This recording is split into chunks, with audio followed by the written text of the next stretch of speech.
I invite Margriet van Kampenhout on stage.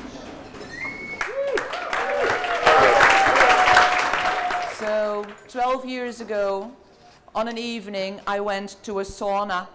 And when I entered the sauna cabin, I saw there was one man in that sauna. And by the way he was sitting there, I think he was there for a while already. Elbows on the knees, head down, and he didn't see me coming. So I said, hello. And he looked up, and the only thing he did was, ah! And before I could react, he said, I am a professional piano player. And I said, wow, this must have been a shock for you. And he said, you bet. And we had a lovely, lovely talk together, because the naked truth in that sauna cabin was that I embodied his fear. What would a life be with hands like that if you loved playing the piano? But he was capable, and that I admired a lot, to keep his own emotions to himself. I was the messenger of the bad news, but he didn't shoot me. And I know a lot of examples of shooting the messenger.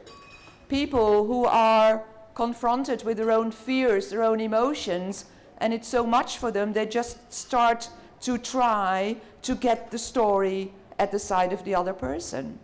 So I take you back 42 years ago.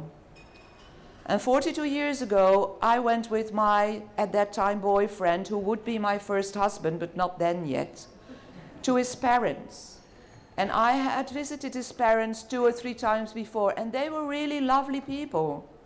But in a way, they had an idea of life, that life was an addition, adding up of bad news. And my disability was bad news, it would never go away.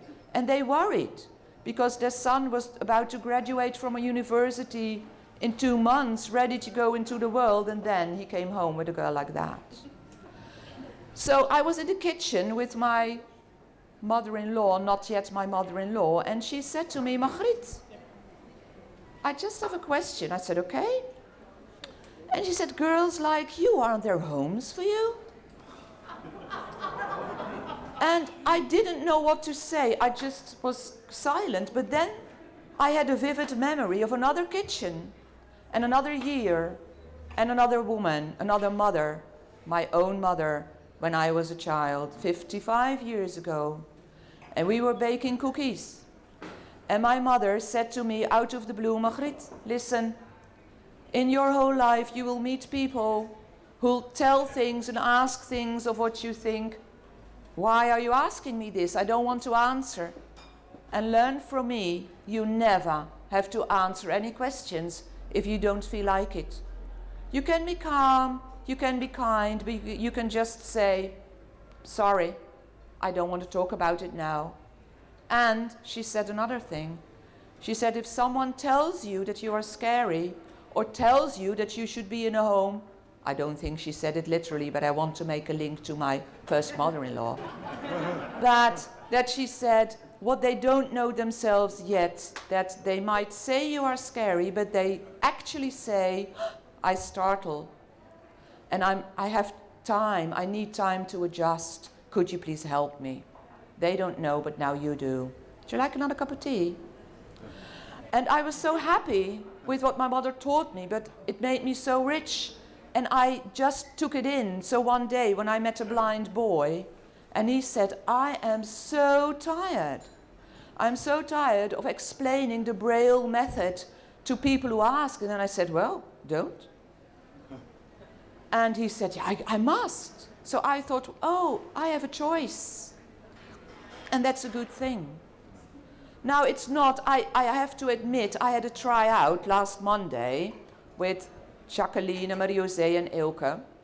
And Jacqueline said, when I had finished, she said, one thing I'm not buying from you, and what I'm not buying from you, that every example you tell, something happens, you say something, and everybody is happy again. It can't have been like that all your life. And that's true. There are situations in which even with a mother like mine, with an experience like mine, It's just all of a sudden somebody says something and I'm just only stung by a bee. So even then, I don't know what to say. Well, that's for the starter.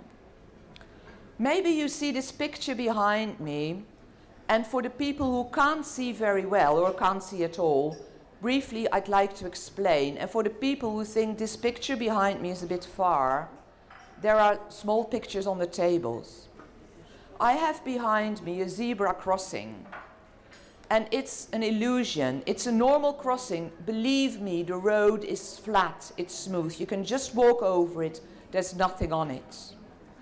But, like the painter has made it a 3D picture, so if you come with a car and you just approach it, you think, well, if I go on, I just crash. Because these white stripes are concrete, and it's as if they hang 30 centimeters above the street. Has anybody got any idea why I chose this metaphor? I'm very curious. No? Okay. Because it's Iceland. Did you say? Yes, it is. I have studied, it's in Ísafjörður. Was it good? And it's in northwest of Iceland, and I mustn't forget, I was allowed to use this picture if I said it was taken by Gusti Productions. So now I told you. I think this picture shows there are two realities. One reality is what is, the smooth road. It's really flat. If you walk over it, nothing happens. If you drive over it, you can just drive over it. And that's the truth of we all belong, and it is the truth of emotions are always there. The other truth is that sometimes we think we can choose you belong and you don't. And we can say that's nonsense, but if we all believe it, it's a truth too.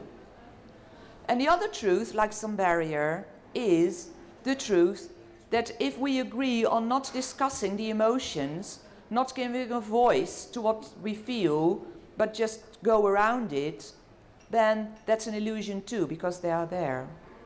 So that's why I chose this metaphor, because I truly, truly, truly think that if we just step on the crossing, then we can take these barriers very seriously, and then we feel the smooth ground under it, and we can go back to where we belong.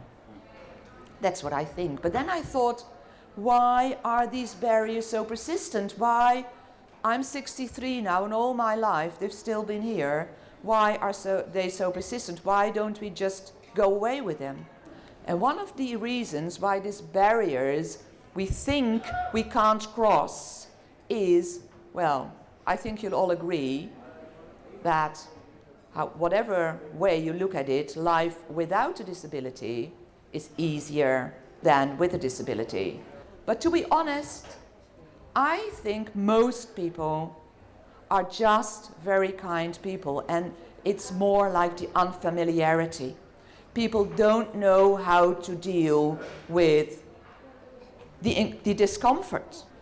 So I think, and I have an example of that. Some weeks ago, I was at a hogeschool, the High School of Rotterdam, as a guest teacher for physiotherapists.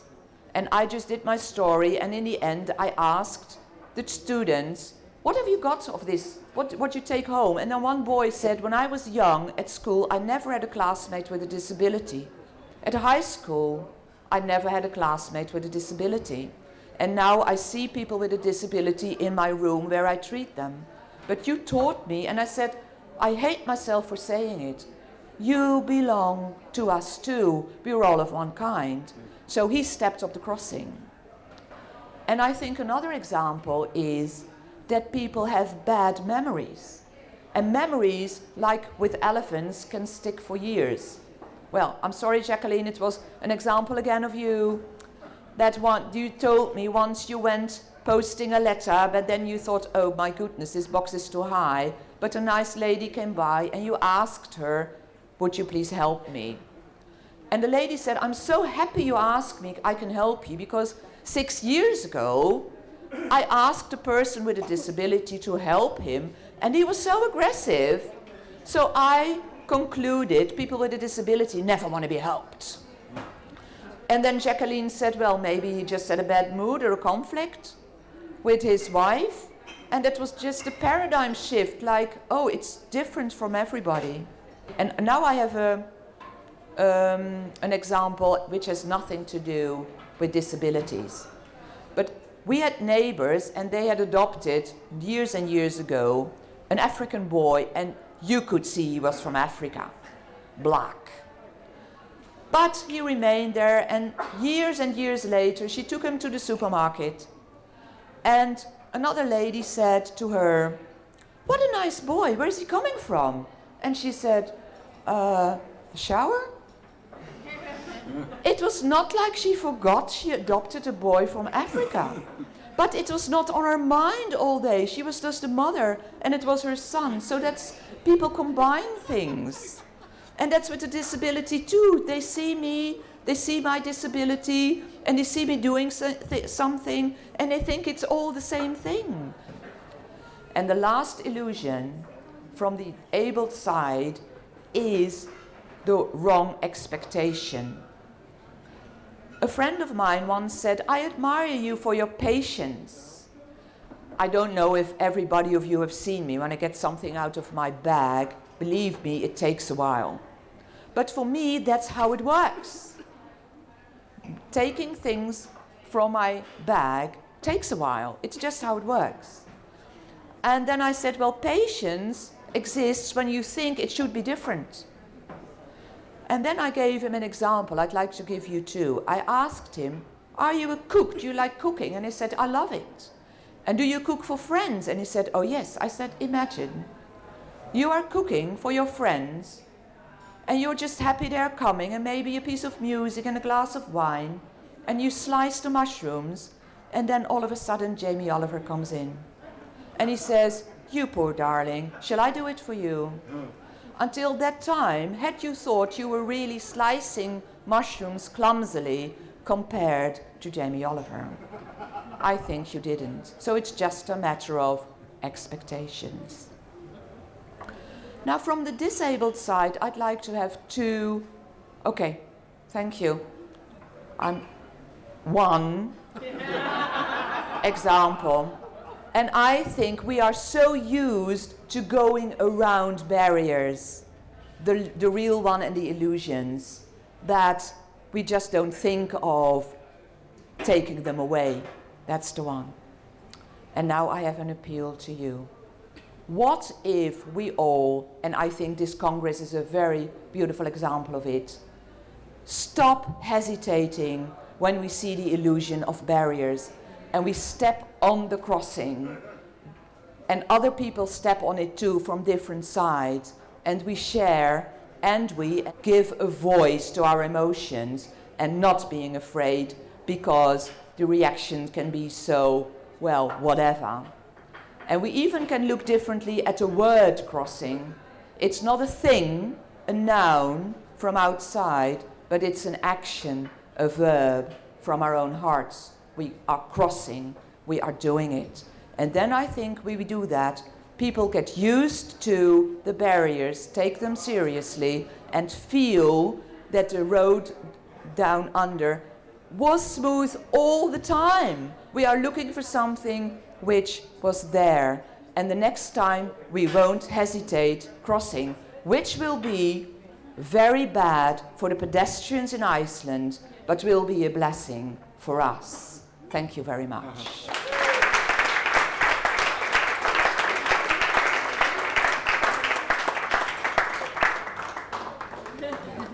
Awesome.